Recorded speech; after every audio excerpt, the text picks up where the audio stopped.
সংসারে আমাদের জীবনের সবথেকে বড় দোষ কি আপনি জানেন?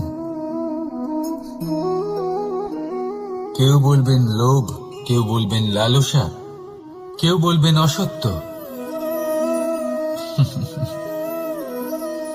দেখুন, দুঃখের মূল কারণ হল পরিশ্রম না করা।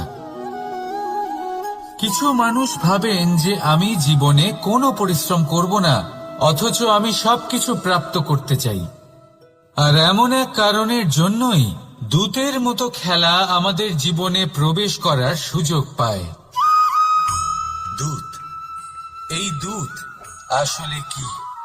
দূত অর্থাৎ কোনো পরিশ্রম ছাড়াই অন্য কেউ পরিশ্রম করে যা অর্জন করেছেন, যে সুখ সুবিধা অর্জন করেছেন, তা নিজের জন্য শুধুমাত্র একটা খেলার মাধ্যমে নিজের করে নেবার ইচ্ছে।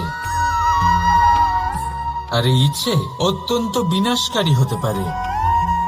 এই ইচ্ছে যদি আপনার বিবেক, আপনার মন, আপনার চেতনা, আপনার ভাবনা প্রবাহিত করে ফেলে, তারপরে আপনি চেষ্টা করতে শুরু করে দেবেন, আর সেইখান থেকেই আপনার পতন শুরু হবে।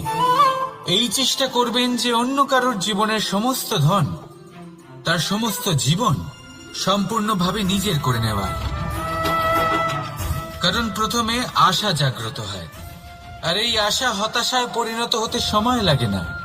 এই হতাশা কুণ্ঠায় পরিণত হতে সময় লাগে না, কুণ্ঠা লোভে পরিণত হতে সময় লাগে না, আর এই লোভ প্রতিশোধ স্পৃহাতে পরিণত হতে সময় লাগে না।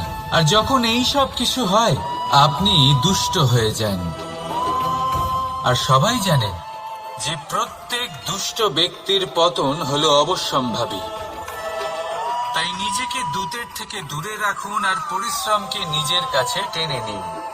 জীবনে আপনার যা যা স্বপ্ন রয়েছে, যা আপনি করতে চান, শুধুই পরিশ্রম দ্বারা অর্জন করুন।